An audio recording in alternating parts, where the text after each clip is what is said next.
My golden brother drained the family company, and my parents still demanded I gift him half of mine after years of laughing at my pathetic business. I just smiled and said, I don't hire thieves. Hey Reddit. So here's what nobody tells you about growing up as the disappointment in a wealthy family. You get real comfortable with being invisible, not poor invisible, rich invisible. You show up to holidays, smile when you're supposed to, and accept that your parents will never look at you the way they look at your golden child sibling. I, 29 male, spent the last 6 years building custom furniture in a workshop in Red Bank, New Jersey. High-end stuff. Tables that cost what some people pay for cars. Chairs that took 3 months to build. Work where every joint mattered and every finish had to be perfect. The kind of craftsmanship that required patience, precision, and actual skill. Last month, I delivered a conference table to a hedge fund in Greenwich. Guy paid $28,000 without blinking. His wife cried when she saw it. Actual tears. Meanwhile, my family still thought I was playing arts and crafts. My parents hated it. Every Thanksgiving for 5 years, Dad asked when I'd get serious. Every birthday, Mom sent job listings for property management firms. They ran a commercial real estate firm in Bergen County that had been in the family for 30 years. My older brother Blaine worked there as VP of acquisitions. My younger sister Delaney handled investor relations. Blaine was the golden child, literally. Mom had a framed photo of him shaking hands with the governor in the living room. My photo was in the hallway bathroom. I was the guy who worked with his hands like some kind of peasant. 5 days before Christmas, I drove up to the family estate in Saddle River. Big colonial, circular driveway. I wanted to come early this year, help set up, maybe finally prove I belonged at the table instead of being tolerated at it. Stupid, right? Still believing family mattered after everything. Our housekeeper of 18 years opened the door. She was the only person in that house who ever seemed happy to see me. Mr. Callahan, good to see you. Hey, they upstairs? She hesitated, glanced behind her, then quietly, yeah. Inside, Mom and Delaney had spreadsheets covering the coffee table like they were coordinating a hostile takeover. Hey, I'm here. Mom barely glanced up. Leave your coat in the hall. Don't touch the decorations. The staging company is coming back tomorrow. Delaney looked up briefly. Oh, good. You showed up early. Remember when he used to help set up, move the furniture wrong every single time, scratched Mom's antique credenza? Dismissive. Condescending. Like I was a child who couldn't be trusted with basic tasks. I headed upstairs to use the bathroom, and that's when things got weird. My old room, the one I'd stayed in since I was 7, had someone else's luggage by the door. Turned out it was for one of Mom's investor friends staying over. I walked in, and every personal item I'd left there was gone. Photos, books, tools, all of it shoved into plastic storage bins, stacked in the corner like garbage waiting for pickup. Mom? I called out. No answer. I walked toward Dad's office to ask about my room. The door was half open. Then I heard my name and froze. Slides after dessert. Dad's voice, calm and businesslike. Keep it short. No arguing. I pressed against the wall, barely breathing. Blaine's voice. Put the salary chart on the screen right after Dad finishes the intro. He can't say no in front of everyone. Fragments. That's all I got. But fragments were enough. Mom. Once he's in, we fold his shop into ours. Control the client list. I stepped back, heart pounding, walked to the printer room at the end of the hall, and there it was. A stack of handouts in the tray. Still warm. Callahan. Career trajectory. I picked one up, flipped through it. Charts comparing furniture maker salaries to corporate positions. My name in bullet points. Intervention strategy in the header. They'd even made a slide called objection handling. They'd even assigned tasks. Mom was supposed to comfort me after I came to my senses. Delaney would handle social media optics. Like I was a PR problem to manage. $45,000. That's what they thought I made. I'd cleared $140K last year, but they'd never asked, never checked, just assumed. I took a photo, then another. Evidence. I walked straight out of that house without saying a word. Got in my truck and drove. Not crying, not panicking, planning. The security gate closed behind me in the rearview mirror. 18 years of trying to prove myself to people who'd already decided I wasn't worth their time. Done. By the time I pulled into a rest stop on the Garden State Parkway, I'd already made 3 decisions. First, I was going to that dinner. Second, I was going to let them spring their trap. Third, I was going to detonate it in their faces in front of everyone. They want a show? I'll give them a show. I called Connor, my best friend since college, who'd helped me set up my workshop. He picked up immediately. Yo, what's up? I just found my entire family's plan to humiliate me at Christmas dinner. PowerPoint presentation, printed handouts, the whole thing. Long silence. Are you joking? I have photos. Where are you? Parkway rest stop. Heading back to Red Bank. What are you gonna do? Show up. Let them think they've got me cornered. Then blow the whole thing up in front of everyone. I need ammunition, though. Real numbers. Proof that everything they think about me is wrong. Connor was quiet for a second. Come to my place. We'll build your counterattack. Connor lived in Asbury Park in a converted warehouse loft that he'd renovated himself. When I got there, he already had coffee brewing and his laptop open. Talk, he said, handing me a mug. Those complete jerks, he finally said. All right, you're going to that dinner, but you're going prepared. That's the plan. Good. What do you need? Financial statements? Tax returns? Client list? Anything that proves I'm not the failure they think I am? They want to ambush me with fake numbers? I'll bury them with real ones. Connor nodded slowly. We can put together a packet tonight. Print everything. You walk in there with receipts. Literally. We spent the next 3 hours assembling everything. Tax returns showing $140,000 income. Bank statements showing consistent deposits. Client testimonials I'd saved over the years. Photos of completed pieces in clients' homes.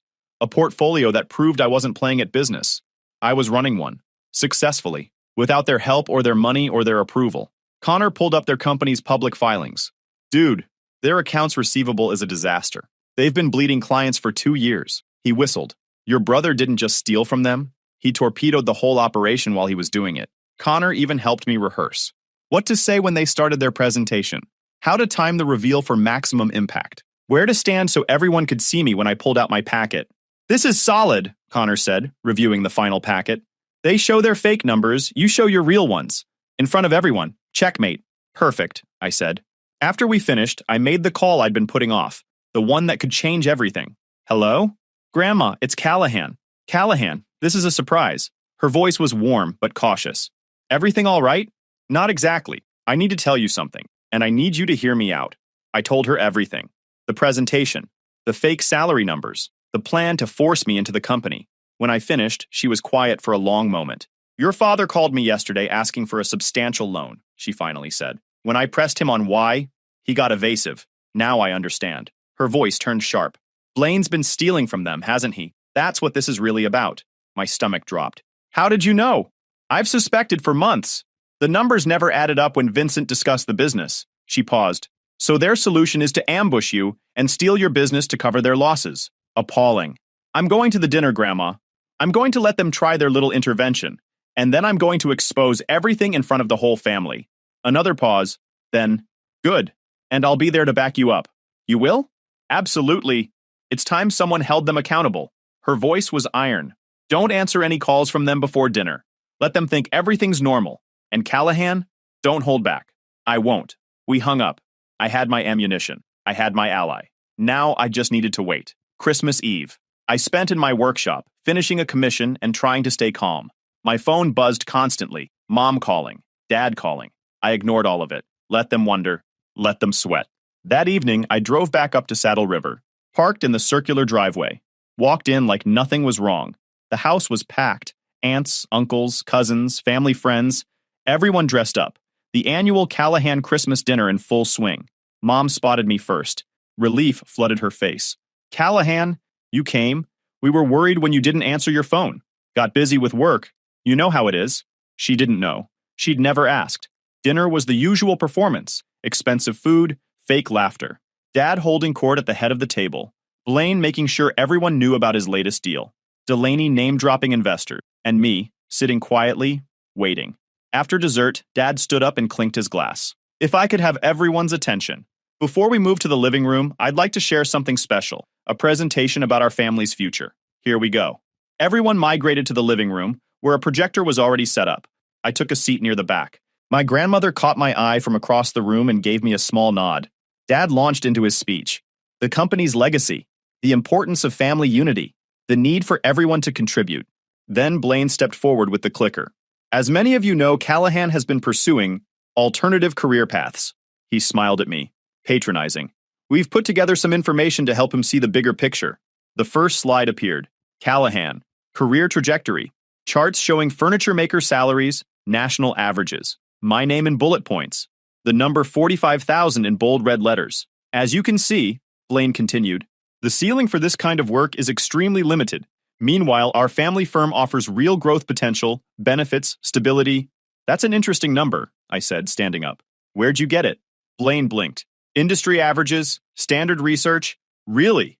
Because according to my tax returns, I made $140,000 last year. I pulled the packet from my jacket. Want to see?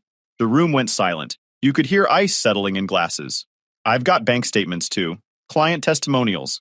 Photos of pieces I've built that sold for more than some people's cars. I walked toward the front, making sure everyone could see me. But please, continue. Tell everyone more about my failing hobby. Dad stepped forward. Callahan, this isn't the time. Isn't it? You set up a whole presentation, printed handouts, even made a slide called Objection Handling. I held up my phone. I have photos of everything from the printer tray. Want me to share them with the room? Mom's face went white. Delaney's jaw dropped. Here's what's actually happening, I continued, turning to face the assembled family. Every aunt, uncle, cousin, and family friend staring at me with wide eyes. The company is broke. They're hemorrhaging money. And instead of admitting it, they plan to humiliate me into joining so they could use my business to bail themselves out. Gasps from the aunts, murmurs from the cousins. One of my uncles muttered Jesus Christ under his breath. That's not true, Delaney shouted. Really? I looked at her. So the company's doing fine? No cash flow problems? No investor concerns? Dad didn't call Grandma yesterday begging for a loan? Silence. Dead, devastating silence. My grandmother stood up. Every head in the room turned to her. It's worse than that. Her voice cut through the room like a blade. I've suspected for months that something was wrong with the company finances. Vincent called me yesterday asking for a substantial loan. When I pressed him, he admitted there have been irregularities. She looked directly at Blaine. 3 years of irregularities. Blaine's face went pale. His hand holding the clicker started shaking. Your golden child has been embezzling, she continued, her voice carrying to every corner of the room. And rather than deal with it honestly, they decided to drag Callahan into their mess. Use his clean reputation. Steal his client list. Fold his legitimate business into their failing one. In front of all of you, on Christmas Eve, the room erupted. Everyone talking at once.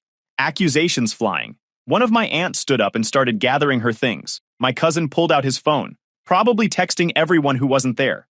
My uncle, the one who'd always sided with my parents on everything, stood up. Vincent, tell me right now. Is this true about Blaine? Dad couldn't even look at him. My uncle grabbed his coat. 30 years I defended you to my wife. 30 years. He walked out. His wife followed. Then 2 more cousins. Dad tried to regain control. This is family business. We shouldn't be discussing. You made it family business when you planned to humiliate your son in front of everyone, my grandmother snapped. You should be ashamed. All of you. Blaine, Delaney, and especially you, Vincent. This boy built something real while you were busy coddling a thief. I looked at my parents, my brother, my sister, the people who had spent years making me feel worthless, the people who thought I'd just roll over and accept their scraps. I built something real, I said quietly, but everyone heard it. Without your help, without your approval, without your respect, and you thought you could just take it because you needed a bailout. Mom started crying. Dad's face was red with humiliation. Blaine looked like he wanted the floor to swallow him. I headed for the door. Callahan, wait! Mom reached for my arm. I pulled away. Don't. We're done here.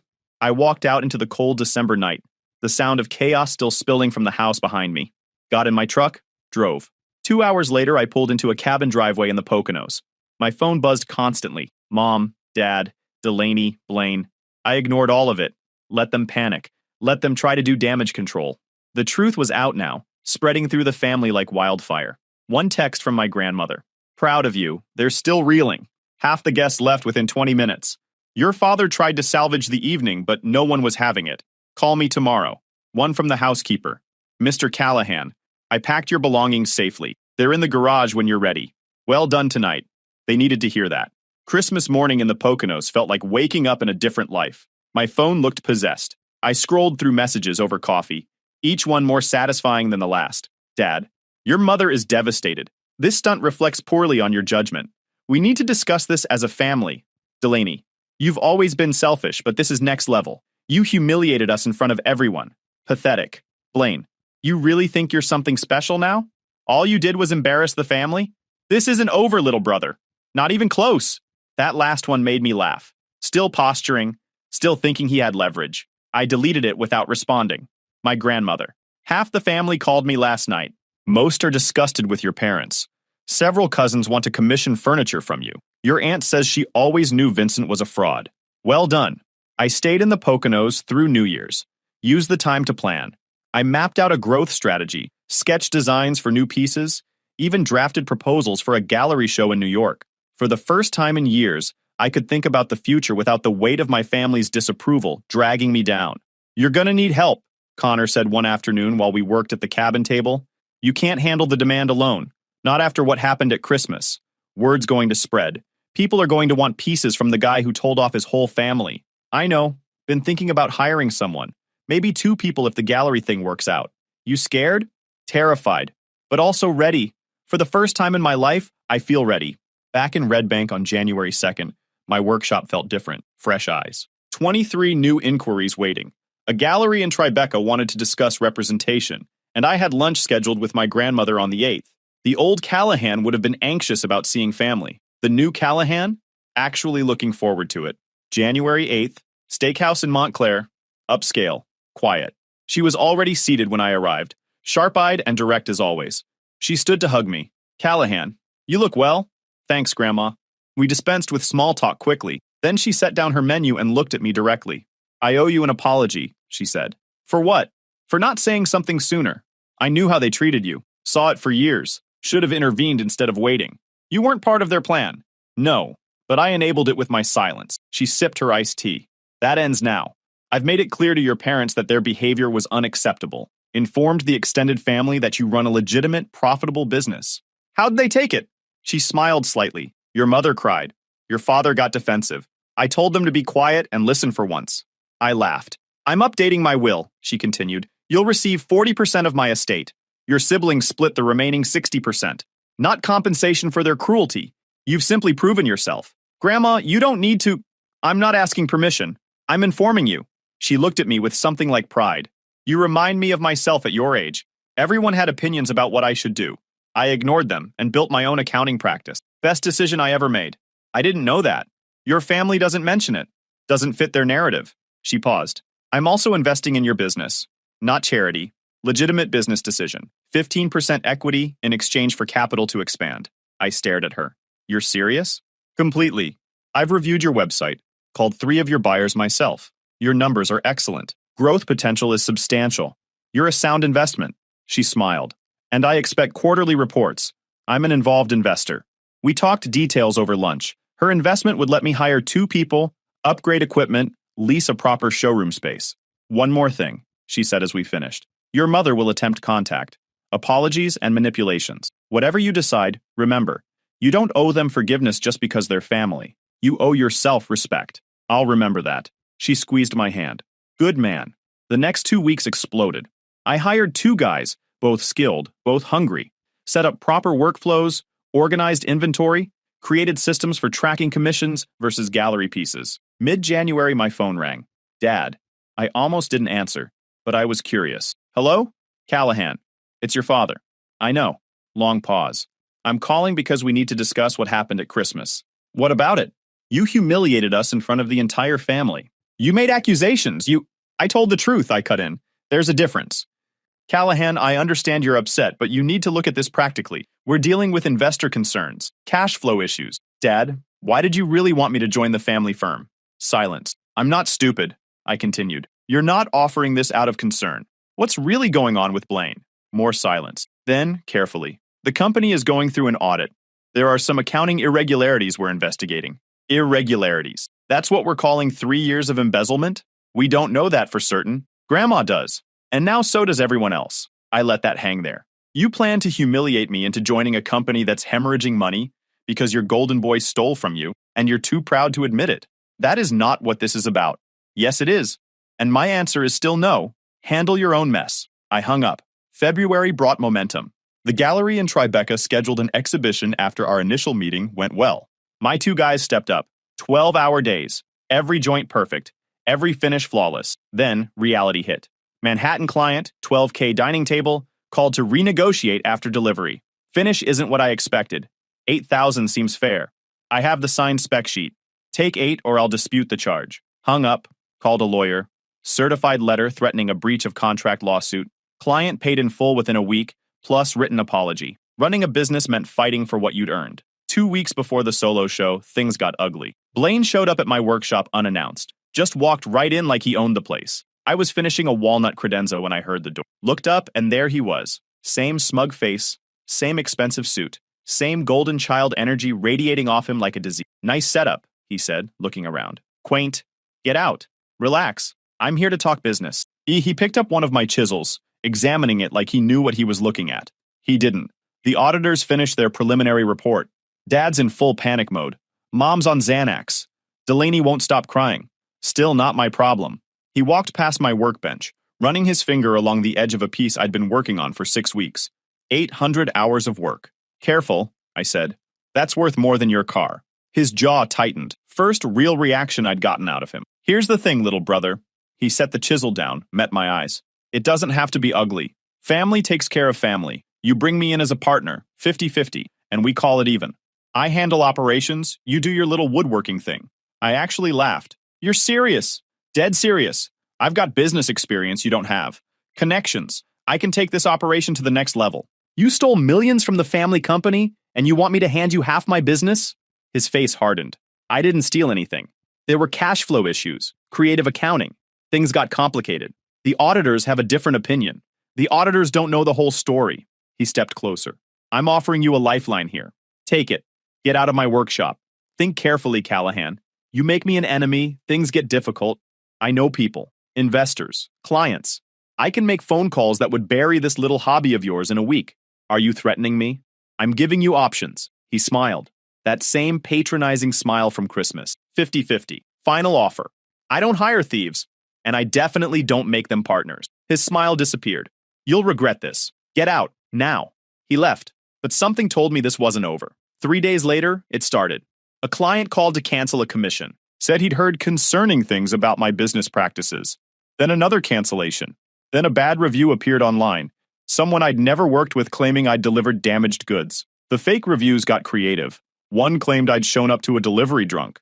Another said I'd made a pass at some guy's wife. All from accounts created within 48 hours of Blaine's visit. All with zero history, zero other reviews, zero credibility to anyone paying attention. But they showed up on Google. That's what mattered to him. I called Connor. Blaine's going scorched earth, I said. Cancellations, fake reviews. He's trying to destroy my reputation. Document everything. Screenshots, timestamps, the works. Already on it. Then the call started. Middle of the night. Blocked numbers. Heavy breathing, then disconnect. 3, 4 times a night. I started sleeping with my phone on silent. A week later, I came to my workshop and found the lock tampered with. Nothing taken but tools moved around. A message. I'm watching. That's when I called the police. Officer sat across from me taking notes. And you believe your brother is responsible? I know he is. He threatened me 2 weeks ago. Demanded I give him half my business. When I refused, this started. Do you have proof? I showed him everything. The text messages. The fake review from an account created the day after our confrontation. The phone records. The security footage from across the street showing a figure matching Blaine's build near my shop at 2 a.m. We can file a report, he said, but without direct evidence linking him to the break-in attempt. What about harassment? The calls? The business interference? He looked at me seriously. You might want to consider a restraining order, given the pattern. I filed the next day. Temporary restraining order against Blaine Callahan. Had to go to court, present evidence, explain why I feared for my safety and livelihood. The judge reviewed everything. The threatening visit, the systematic harassment, the attempted break-in. Granted, she said, Mr. Blaine Callahan is to maintain a distance of 500 feet from the petitioner and his place of business. No contact of any kind. When Blaine got served, he lost it. Called me from a burner phone, screaming about betrayal, about how I'd destroyed the family, about how he'd make me pay. I recorded the whole thing, filed a violation report the same day. The burner phone call lasted 4 minutes. He called me every name in the book, threatened to burn down my workshop, said he had friends who could make problems disappear. I let him run his mouth. Every word recorded, every threat documented. He was so busy being angry, he forgot I'd been the quiet one my whole life. The quiet one who listened. The quiet one who remembered everything. Second court appearance. Judge wasn't happy. Mr. Callahan, she said, looking at Blaine, you were explicitly ordered to have no contact with your brother. You violated that order within 24 hours. Your Honor, this is a family matter. It's a legal matter now. You're facing contempt charges. I'm extending the restraining order to 2 years and adding criminal penalties for any further violation. Blaine's lawyer tried to argue. The judge shut him down. Blaine's lawyer looked like he wanted to disappear, probably wondering how he'd explain this to his other clients. Walking out of that courthouse, I felt something I hadn't expected. Not triumph, not satisfaction, just clarity. I'd drawn a line, defended it, and won. The solo show at Forge and Grain was everything I'd worked for. High-end space in a converted warehouse, professional lighting that made each piece glow. My collection occupied the entire main room, each piece spotlit perfectly against exposed brick walls. 6 years of work, 6 years of being told I was wasting my life, all of it validated in one room. I arrived early to set up. My 2 employees were already there, arranging pieces, checking sightlines, making sure everything was flawless. We'd been working toward this for months. You ready? One asked. As I'll ever be. Guests started arriving at 7. Gallery owners from Manhattan, collectors who'd flown in from as far as San Francisco, design bloggers with cameras, interior designers scouting for talent. The room filled fast, the energy electric with possibility. I worked it naturally, talking about process, explaining techniques, connecting with buyers who understood what real craftsmanship meant. A collector from San Francisco bought 3 pieces on the spot, paid asking price without negotiating. I've been looking for someone who still does real joinery, he said. Everyone else is just gluing IKEA parts together and calling it bespoke. We shook hands. That one sale covered my operating costs for 3 months. At 7:30, my grandmother walked in. Alone. She caught my eye and smiled. I walked over. Where's the rest of the family? I asked. Your father and mother decided not to attend, too embarrassed after Blaine's court appearance. Delaney stayed with them. She looked around at the crowd.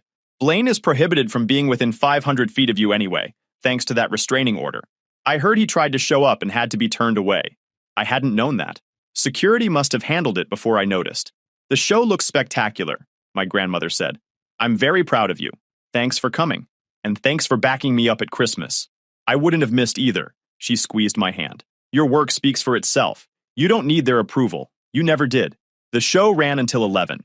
By the time we closed, I had orders totaling 67,000, not including the gallery's commission. 3 interior designers wanted to carry my work exclusively in their showrooms. 2 private clients wanted custom home offices designed from the ground up. April bled into May. Blaine's case went public. Criminal charges filed, not just the restraining order violations, but the embezzlement too. Turned out the auditors had found everything. 3 years of falsified records, shell companies, funneled contracts. The whole operation laid bare in court filings that became public record. I watched it unfold from a distance. The family firm hemorrhaging clients faster than they could count. Civil lawsuits from investors piling up. The perfect family image destroyed, and everyone knew exactly why. My cousin sent me the news article. Bergen County real estate exec charged with embezzlement. Blaine's mugshot. Dad's company named. $3 million in diverted funds. The golden child had been stealing for years, and they'd tried to use me to cover it up. Summer brought more commissions than I could handle. We hired 4 more people and started turning down projects. The brownstone job in Brooklyn led to referrals. The referrals led to magazine features. The features led to more referrals. Success compounding on success. Built on skill, not manipulation. Late June, Mom called. First time in 6 months. First time since I'd exposed them in front of everyone at Christmas dinner. I'd wondered how long it would take before desperation outweighed pride. I let it ring twice before answering. Hello? Callahan, it's Mom. Her voice was different, smaller, fragile in a way I'd never heard before. The woman who'd spent years dismissing everything I'd built now sounded like she was barely holding it together. Can we talk? About what? Everything. What happened at Christmas? What your father and I did? What we didn't do? The years we wasted treating you like you were less than. She paused, and I could hear her trying not to cry. I'm calling to ask for help. Help with what? The company? The lawsuits? Blaine's legal fees? Everything's falling apart. Her voice cracked. We made mistakes, Callahan. Terrible mistakes, but we're still family. That has to count for something. You plan to humiliate me and steal my business? In front of everyone we know? That's not a mistake. That's a strategy? We were desperate. We were scared. We didn't know what else to do. So after years of calling it a hobby, a phase, a sandbox, now suddenly it's valuable enough to steal? Silence. Callahan, please. I know we don't deserve it, but we need you. Your father is barely functioning. Delaney is overwhelmed. Blaine is facing prison. She paused. We've discussed it as a family. You bring Blaine in as a partner after his legal issues resolve. 50-50. He needs something to come back to. He can handle operations while you do your woodworking. I almost laughed. The audacity was almost impressive. Even after everything, the harassment, the threats, the restraining order, the criminal charges, they still wanted me to save him. Let me understand this. You want me to give half my company to the brother who threatened me, the brother who harassed my clients, the brother who tried to break into my workshop, the brother I had to get a restraining order against, the golden child who destroyed everything. He's still your brother. He needs a fresh start. And frankly, you owe this family something. I owe you nothing. And I have a 2-year restraining order that says he can't come within 500 feet of me or my business. So even if I wanted to, which I don't, it would literally be illegal. We can work around that. Get it modified. No. Callahan? I smiled. Actually smiled. Not angry. Not bitter. Just done. I don't hire thieves. And I definitely don't make them partners. The silence stretched. When she spoke again, her voice was hollow. I don't know what else to say. There's nothing to say. You made your choices. Now you live with them. I'm not your bailout. I'm not Blaine's safety net. I'm the son you discarded, and I built something real without you. Can we at least meet? Talk in person? No, we're done here. I hung up. 2 hours later, Delaney texted, "You're tearing this family apart. I hope you're happy." I screenshot it, added it to my collection, then went back to work on a commission for a restaurant in the Hamptons. 22 grand. Cash on delivery. Yeah, I was pretty happy. Dad called, asked if we could meet. His voice sounded different, defeated, broken in a way I'd never heard before. The man who'd always been in control, always had an angle, always knew how to work a room. That man was gone. I agreed. A quiet diner in Montclair. Neutral territory. The kind of place where nobody would recognize us. No family reputation to maintain. No image to protect. Just two people who needed to have a conversation that was years overdue. He walked in looking like he'd aged 10 years. Suit wrinkled. Tie crooked. The man who'd always been immaculately put together, who'd lectured me about presentation and professionalism, now looked like he'd been sleeping in his car. He sat down heavily, like the weight of everything that had happened was physically crushing him. "Thank you for meeting me," he said. "You wanted to talk." He nodded, ordered coffee, took a long breath. "Blaine took a plea deal last week. 18 months federal minimum security. The family firm filed for bankruptcy. We're liquidating assets, selling the estate. Everything's gone." He looked at me. "I built that company for 30 years. Sacrificed everything for it. Sacrificed my relationship with you, and it's gone. Blaine destroyed all of it, and I let him." I didn't say anything, just waited. "You were right," he continued, "about all of it. I was wrong to try to control you. Wrong to mock what you built. Wrong to plan that Christmas ambush. Wrong to protect Blaine when he came after you. I was wrong about everything. Why are you telling me this now? Because I need you to know that you were right to leave. You built something real, something sustainable, something that matters." He met my eyes. "I'm proud of you, Callahan. I should have said that years ago. I'm saying it now." I watched him grovel. Felt nothing at all. "I don't need you to save me," he continued. "I don't need you to join anything or fix anything. I just need you to know that I was wrong and you were right. And I'm sorry I couldn't see it sooner." We sat there in silence. "Good to know," I said. "Doesn't change anything. We're still done." "I understand. Keep your apology. I don't need it. I moved on a long time ago." He nodded. "I figured you'd say that." He stood to leave, turned back. "You know what the worst part is?" he asked. "What?" "I had 2 sons, one who had the courage to build something real, and one who didn't. I destroyed my relationship with the first trying to control him. The second destroyed everything trying to please me, and then blamed everyone else when it fell apart." He shook his head. "I picked the wrong horse, and I lost everything because of it." He walked out. Not vindication, not satisfaction, not even triumph, though I'd earned that. Peace. I didn't need their approval anymore. I'd already won. If you enjoyed this video, please hit that subscribe button. It really helps the channel and help us bring you more and better stories. Thanks.